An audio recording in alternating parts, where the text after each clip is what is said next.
Un des effets du coaching, c'est que, voilà, parfois mes coachés arrivent avec, cette envie de, grimper professionnellement, même, quand elles ont la cinquantaine, surtout aussi d'ailleurs de continuer à grimper et à grimper et à grimper dans la hiérarchie ou si elles sont, à leur compte, d'avoir encore plus de clients et de encore plus de chiffre d'affaires et cetera. Évidemment, je les accueille, si elles sont sympas, si elles prennent la responsabilité de leur vie, si, elles savent que je suis là pour les accompagner et pas pour résoudre leurs problèmes à leur place et pas pour faire le travail à leur place, évidemment, je les accepte.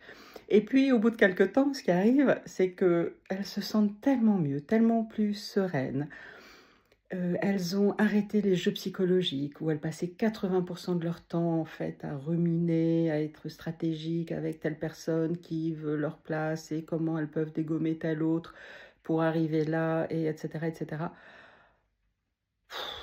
Voilà, elles en pouvaient plus, mais elles s'en rendaient pas compte. Elles se rendaient pas compte qu'elles passaient énormément de temps et que ça leur prenait énormément, d'énergie, d'attention, de tension.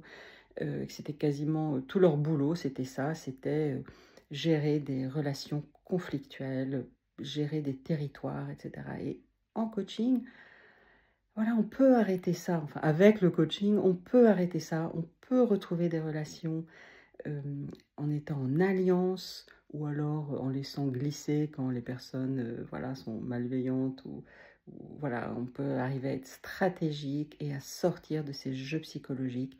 Les jeux psychologiques, c'est un concept vraiment important, qui vient de l'analyse transactionnelle et c'est ce fameux triangle dramatique de Karpman dont vous avez sûrement entendu parler, qu'on simplifie avec victime, sauveur, persécuteur.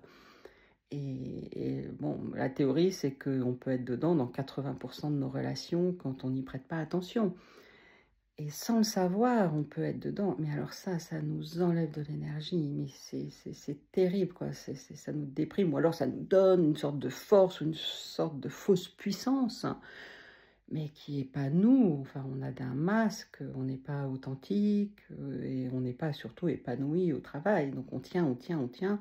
On est en guerre, on va lutter, mais on n'est pas en train de s'épanouir, de changer le monde, d'avoir une vision.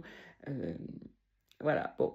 Donc, le coaching, ça, en aidant à sortir de ces jeux psychologiques, du coup, ça apporte une sérénité, ça apporte du temps, ça apporte de l'harmonie, de la paix. Et là, il y a la vision, il y a la créativité, il y a de nouveaux territoires qui peuvent arriver. Et là, mes coachés se retrouvent à accepter des postes qu'on leur propose, auxquels elles avaient même pas imaginé, ou parfois les postes dont elles rêvaient quelques années avant, qui arrivent enfin, ou une nouvelle façon de travailler qui arrive parce que justement on est sorti des jeux psychologiques et on est sorti de ces relations qui, sans le savoir, peuvent vraiment nous pomper de l'énergie.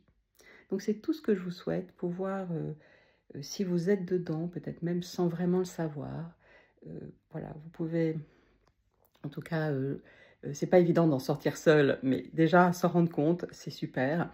Et puis allez chercher de l'aide, allez vous faire accompagner. C'est possible de sortir des relations conflictuelles, c'est possible de retrouver des alliances professionnelles, même quand ça paraissait impossible. Et si c'est vraiment, vraiment impossible, ben, du coup, il faut partir. Et c'est aussi possible d'aller trouver autre chose. Mais en tout cas, prenez bien soin de vous. C'est vous en premier et les autres en deuxième. Et pour sortir des jeux psychologiques, c'est vraiment occupez-vous de vous, de vos besoins. Allez vous faire accompagner parce que c'est pas évident d'en sortir seul quand même. Et là, vous allez retrouver de l'énergie pour enfin atteindre vos buts, vos objectifs. Ou bien aller explorer, vous laisser surprendre parce qu'il va émerger. C'est tout ce que je vous souhaite. Avoir des relations épanouies, le plus en paix, les plus sereines possible. À très bientôt.